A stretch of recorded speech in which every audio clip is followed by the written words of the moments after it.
Okay, hello and welcome back to another one of these A-level maths videos. So again, we're ploughing on with statistics as we've done for the last few weeks. But today, before we get on to the real meat of A-level statistics, which is the binomial distribution and hypothesis testing, we have to go through what probability is first. So this is literally the penultimate one right before we get to the binomial distribution and hypothesis testing, which is really the kind of interesting parts. So, probability stays somewhat similar to GCSE, however, there are some kind of new terminology and new kind of methods that we have to use. So first of all, we have Venn diagrams, again, same as usual, and we have a few missing pieces, P, Q and R, and part A just says write down two of the events that are mutually exclusive. So what does mutually exclusive mean? Well, it means that they both cannot happen. Okay, so both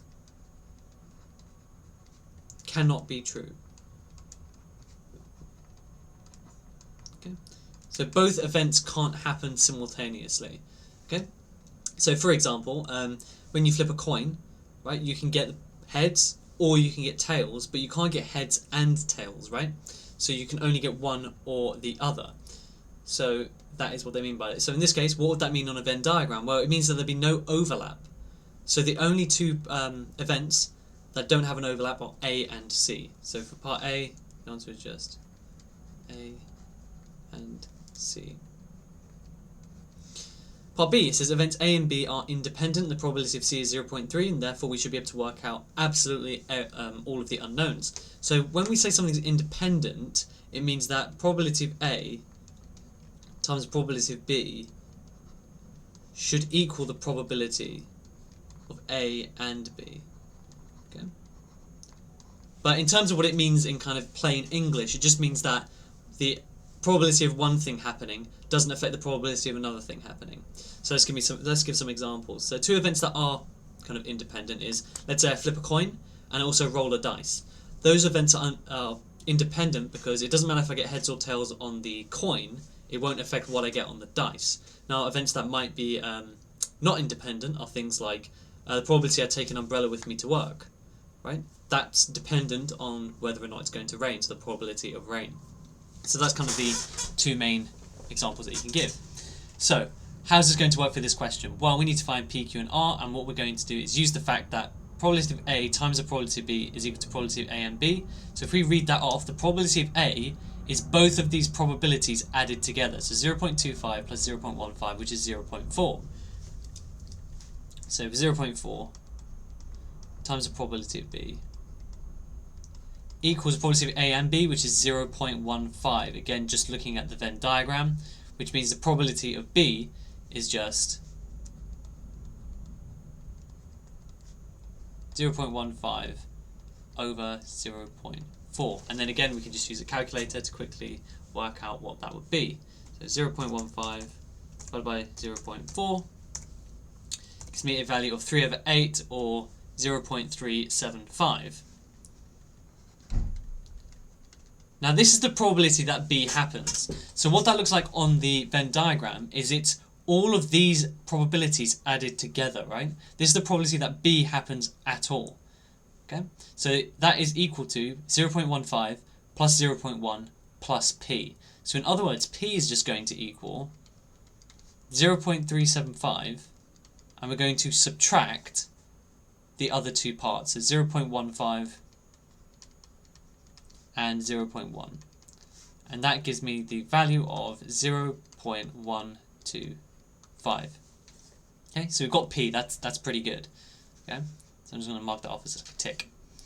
Now using that, it tells me the probability of C is 0.3, which means Q plus P equals 0.3. So Q is just equal to 0.3 minus 0.125. So therefore Q is just equal to 0.275. Or, sorry, 0.175. Basic maths is hard. Okay. And that gives us that. And so what about R? Well, R is the probability that none of these events happen. So if I add up all of these individual probabilities and take it away from one, that will be what R is. Because again, R is the probability that nothing happens. So R is equal to 1 minus 0.25 minus 0.15 minus 0.1 minus 0.125 minus 0.175. That is equal to, well, okay, I can't do that in my head. Well, I can, but I don't want to. 0.25 minus 0.15 minus 0.1 minus 0.125 minus 0.175. 1/5, which is obviously 0.2. Well done. Perfect. Okay, so with the Venn diagrams, they can get a little bit tricky, a little bit new at least. So, but on the right side, they are pretty much the same every single question. Okay, but that's kind of the method that you use here. Again, it's a 5-mark question, but again, each part isn't too tricky in terms of where you get the marks. You get a mark for stating this because they're independent, as it says here.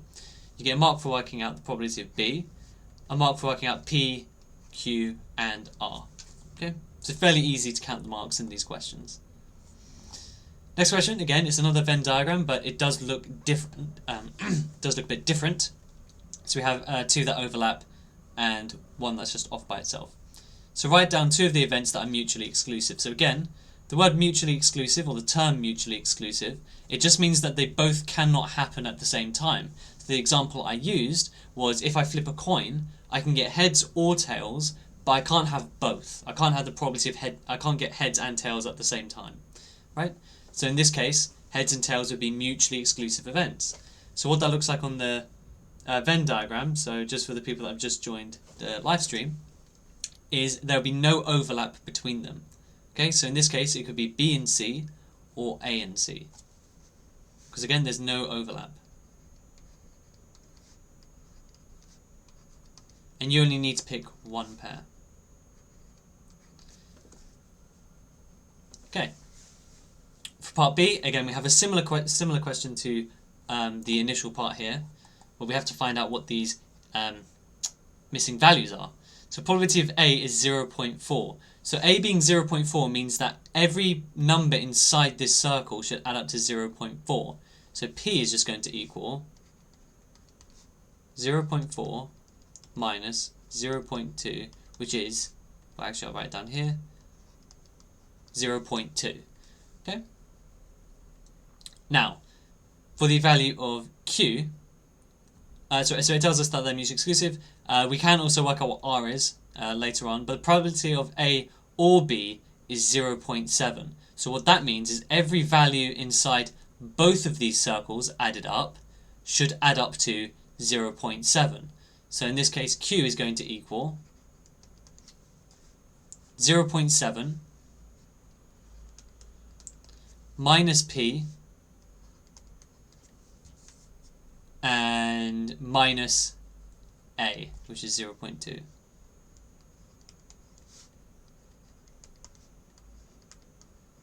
Which is 0.3. And lastly, it says find the value of R. So the only way we can do that is add up all the other probabilities and subtract them from 1. So we have 1 minus 0.2 minus 0. There was another 0.2 for P, minus Q, which is 0.3, minus 0.1. And that's equal to R. So this is 2, 4, 7, 8, so that should be 0.2. Because 1 minus 0.8. Okay, so far hopefully this isn't too tricky, it's not too bad so far, it's a bit of problem solving. Now here you have to actually draw your own, part C, giving a reason whether or not the events A and B are statistically independent. So the way we do that is using this criteria here. So if you multiply them together, we should get the probability of A and B. So in this case, it's A and B. So I'm going to write C up here. Actually, so what we're going to do is work out the probability of A multiplied by the probability of B, which is 0.4 times 0.5, which equals 0.2. So that should equal, if they are independent, it should equal the probability of A and B, which is the overlap between them. So in this case, it does equal B because P was equal to 0.2. So it does equal to probability of A and B, so independent.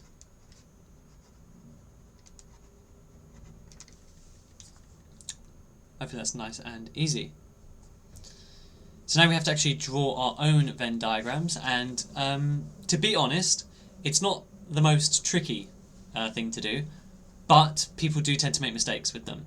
So what we're going to do is, there are 3 sports: football, golf and hockey. So I'm just going to write out or draw out 3 circles. Actually, just make them a bit bigger to make them a bit nicer looking.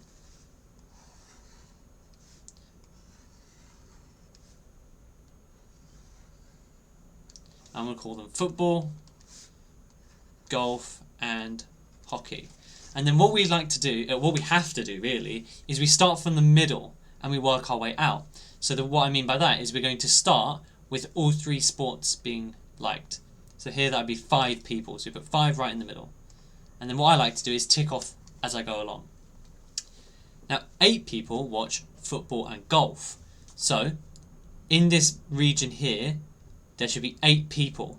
Now we already have 5, so in the leftover should be 8 minus 5, which is 3. Tick it off. 7 people watch golf and hockey, so we're going to do the exact same thing.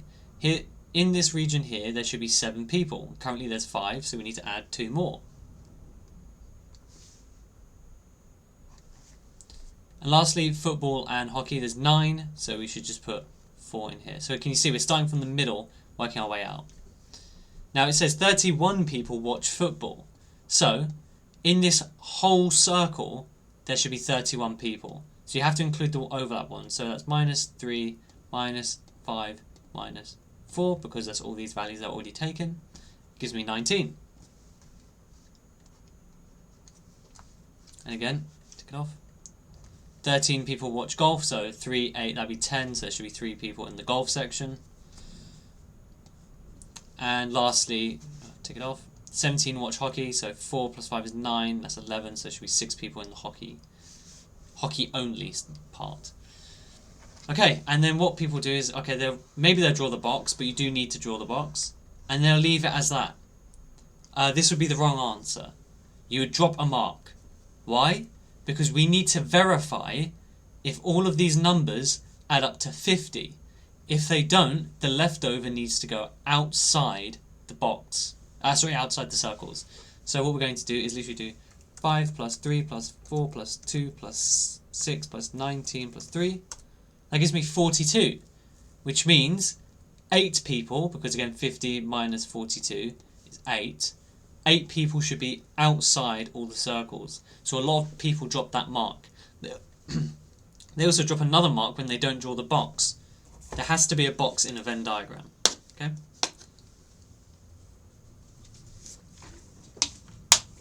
Okay. So with a Venn diagram, you get 3 marks by default. You drop a mark for every number you get incorrect or you don't put. So if any of these numbers are incorrect, you drop a mark. And you also lose a mark if you don't put the box. So basically, you have 3 mistakes, 3 chances that you have. B, it says 2 people are selected at random. Find the probability that they both watch football. Okay, so how many people watch football in total? It's 19 plus 3, so 22, 27, 31. So I'm going to write 31. Out of how many people in total? Well, it says at the beginning there's 50 people. So 31 over 50. And then another person that watches it, well, it has to be a different person, right? You can't select the same person twice. So you have to subtract 1 from the top number and 1 from the overall.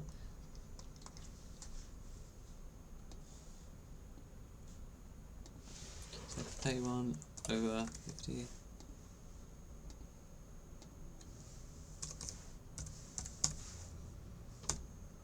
And that gives you how many? Actually, we'll leave it as a fraction just to make it a bit easier. 93 over 245.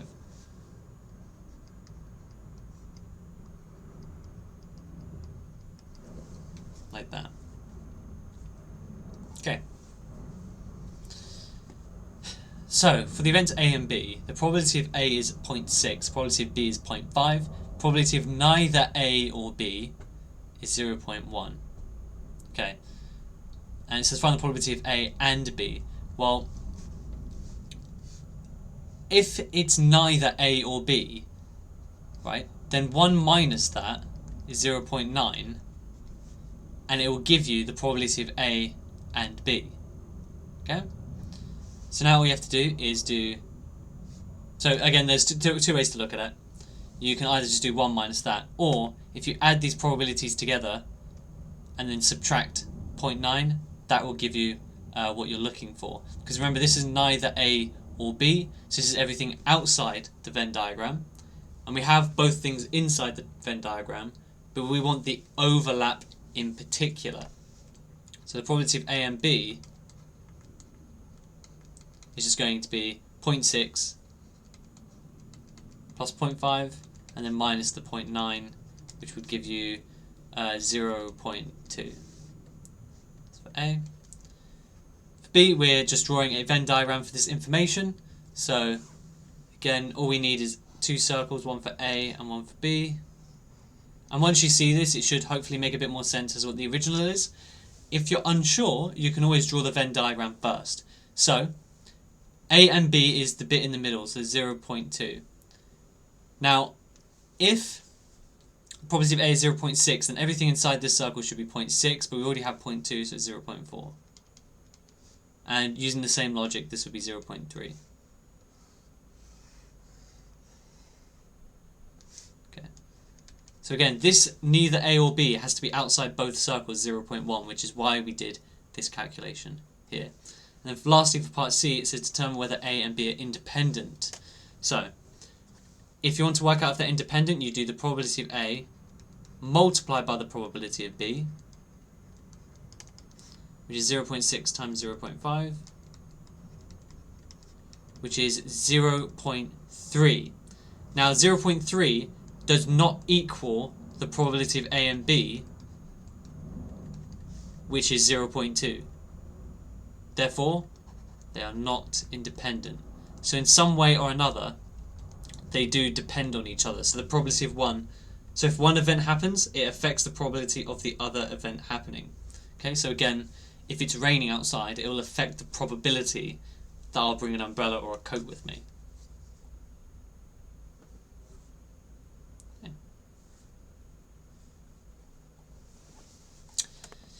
So two events A and B are independent, and the probability of A is 0.4 and the probability of B is 0.3. So we need to find probability of A and B. So because they're independent, the probability of A times the probability of B will give me the probability of A and B. Which means the probability of A and B is equal to probability of A, 0.4, times 0.3. 4 times 3 is 12, so it would be 0.12. And lastly, for part B, you just need to draw a Venn diagram. Again, it's nice and, I want to say gentle, but that sounds a bit strange. Again, we know there's going to be an overlap because we have probability of A and B. So probability of A happening, so we want the overlap first. Let's put the 0.12 there. I never leave enough gap. And probability of A happening is 0.4. So 0.4 minus 0.12 is 0.28. And 0.3 minus 0.12 is 0.18. Now, where a few students would go wrong with this is they would not write something outside. So what we want to do here is we do 1 minus 0.28, 0.12, and 0.18. And we have to put this decimal on the outside because, again, all probabilities should add up to 1. Inside a Venn diagram is every possible outcome for a thing, right? Which means every single probability inside this should add up to 1, no more, no less.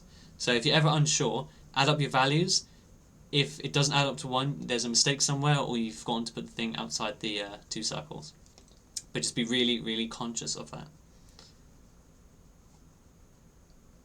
Okay. I think everyone's okay with that? Perfect. Two events A and B are mutually exclusive. So what does that mean? It means that there'll be no overlap in a Venn diagram. And PA is equal to 0.4, PB is 0.3. So write down the probability of A and B happening. Okay.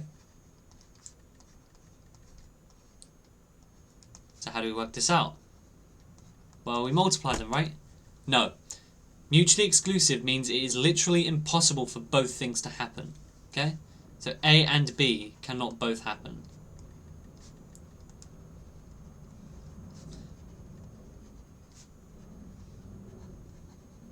Which means the probability of A and B is 0.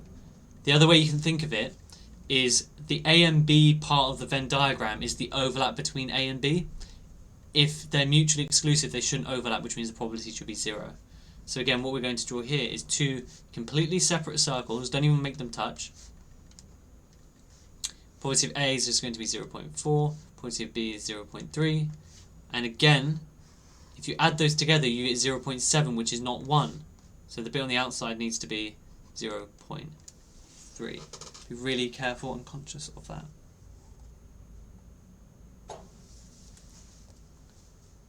Okay, for the next part, all you're doing is drawing the Venn diagram. So, again, I do draw them a bit like potatoes just so I can make sure I can get the... actually fit the number in there. So probability of A is 0.6, so 0.6 minus 0.4 is 0.2, 0.5 minus 0.4 is 0.1.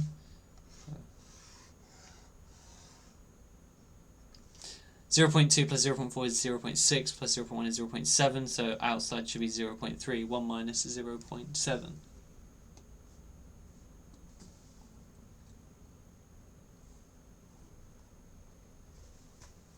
Okay, so a box contains 10 milk chocolates and 8 dark chocolates. Connor takes 2 chocolates at random. Find the probability he takes 2 dark chocolates. So what you want to do is look for the number of dark chocolates at the moment. There's 8. Out of how many? Well, 8 plus 10 is 18. And multiply it by, well, 1 dark chocolate's been taken, so now there's going to be 7 dark chocolates left, which means the total number is also gone down by 1. And let's work this out. So we have 8 over 18 multiplied by 7 over 17 gives you 28 over 153.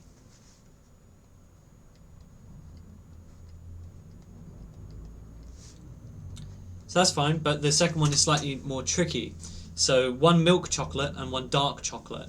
So getting one of each, you can do that in 2 ways. You can have the probability that you get a milk then a dark, or you can have the probability that you get a dark chocolate then a milk chocolate, right? So since there's 2 possibilities, you have to add them together. So remember I said or, he can either do this or this. And what that means is you add those together. But you have to count all combinations, right? So if this was, he takes 3 chocolates, what's the probability he gets 1 milk chocolate? Then it's milk, dark, dark, dark, milk, dark, dark, dark, milk, right? So there'd be 3 outcomes. 3 outcomes that lead to the same kind of end result. So milk chocolate, then a dark chocolate, you will have, so milk first, you would have 10 over 18, multiplied by 8 dark chocolates remain, and 17 overall chocolates. Dark, so that'd be 8 over 18 still, and this would be 10 over 17. You want to add those together. Okay, so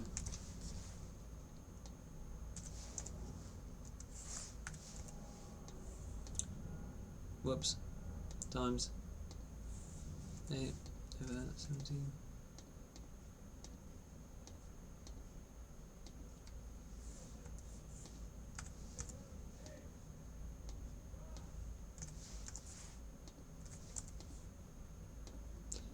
And you get 80 over 153. So just over 50%.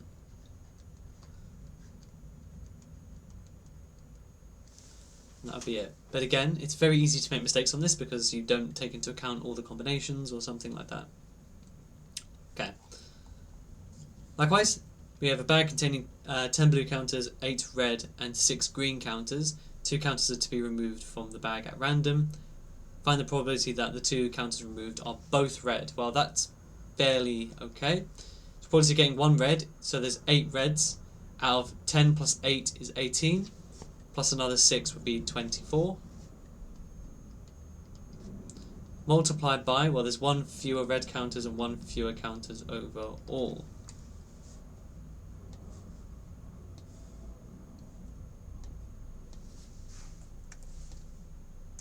Whoops.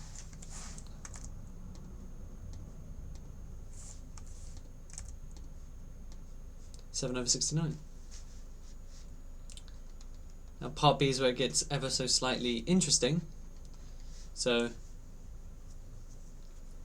we need to find the probability that they're just different colours. So now we need to write down all of the combinations where you have blue and then red, red and then blue. You also have blue and green, green and blue, and lastly you have red and green, green and red. So that should be all of the combinations that you can get.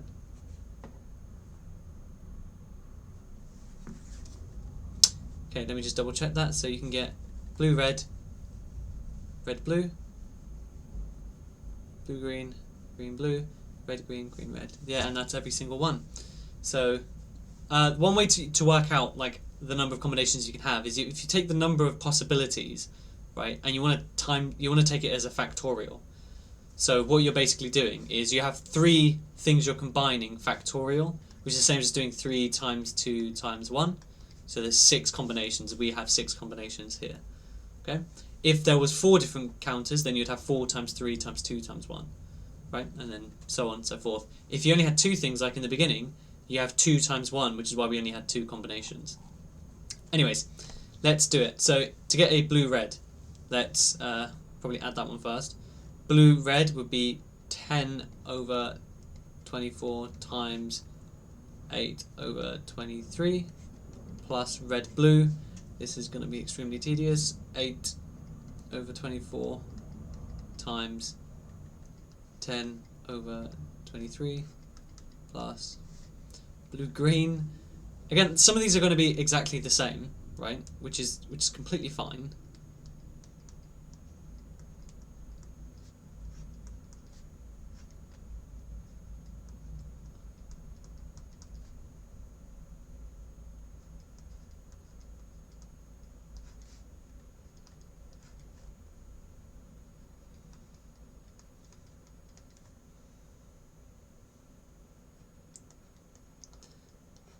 I know, the concentration on my face must be incredible right now.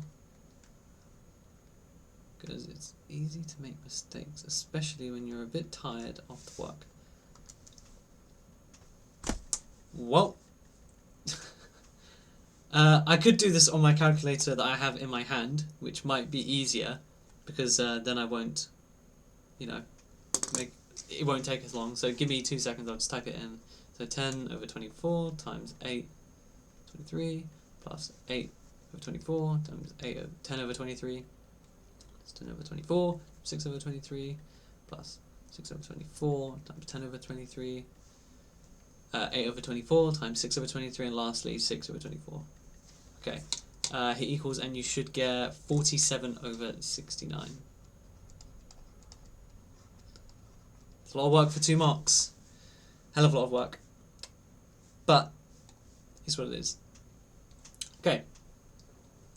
So probability tree. So sometimes when you have like multi-layered things, you want to use a probability tree. So the probability a tennis player gets a first serve in court is 65%.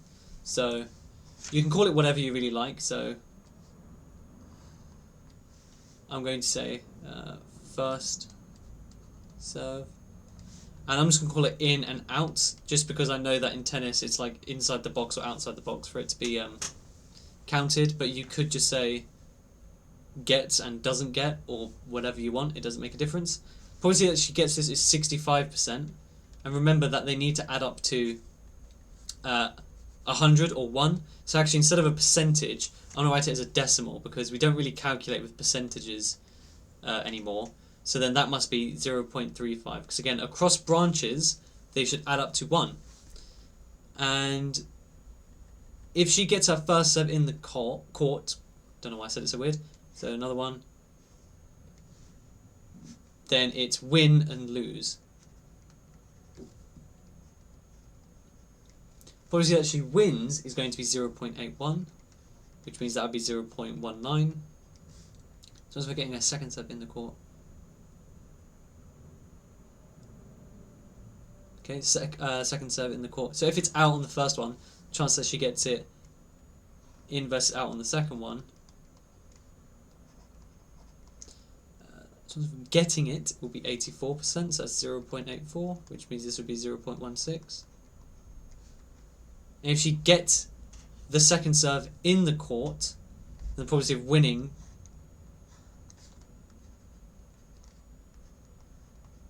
is 0.5959%. So that'd be 0.41. And okay, so she loses the point if she doesn't get it in. So instead of out, I'm actually going to change this to lose, because that's what it says. So it get a little bit complicated, tiny little bit in this question, but not too bad. Again, in terms of the marks, you lose a mark for every part that's incorrect, so any numbers or wrong branches and stuff. And then part B, it says find the probability of the tennis player winning the point. So there are two options, right? She either succeeds with the first serve and then wins, so that'd be 0.65 times 0.81. But there's also another option, right? She can miss the first serve, then get it in, then win, which would be 0.35 because she misses the first serve, times 0.84 getting it in the second time, and therefore 0.59 for winning once she's got it in on the second serve. So I want to put the brackets as well, 0.65 multiplied by 0.81 plus 0.35 multiplied by 0.84 multiplied by 0.59. 0.69996. So I'm going to write it out exactly because otherwise it's going to look a bit odd. Like that. Okay, so hopefully that makes sense. Okay, and for the last question today, we're going to be doing this. So there's three machines, and if it's produced by A, that's faulty. Okay, cool, and we need to draw a tree diagram. So what we need is, the first thing is whether or not, which machine it goes to, right? So I can go to machine A, I can go to machine B, or it can go to machine C, and then for all of them it should be faulty and not faulty. So let's do that. So I'm going to put faulty and either NF for not faulty, or you can use F prime if you want to use the fancy probability notation.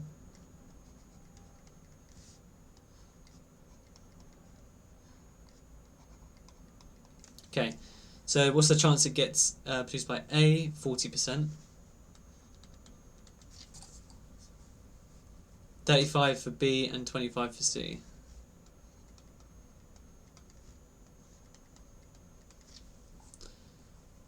If it's produced by A, it has a 3% chance of it being faulty.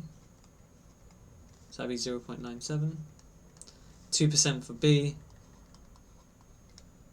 So that's 0.98. And 1% for C.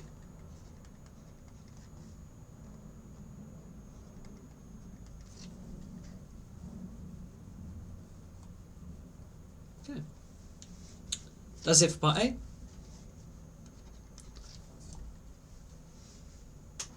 So for part B, the component is selected at random. Find the probability it's from machine A and faulty.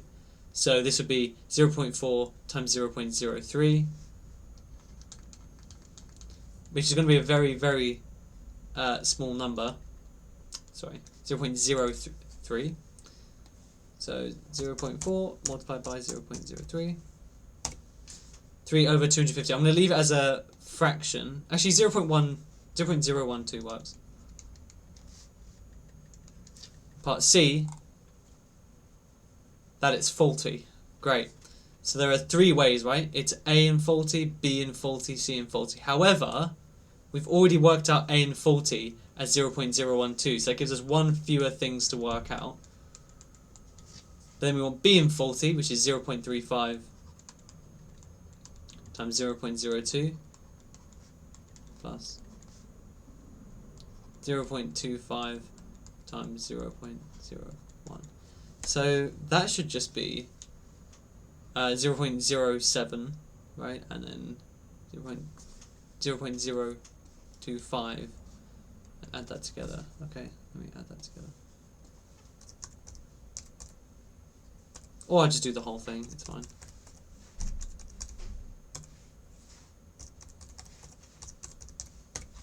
(43/2000), 0.0215, okay.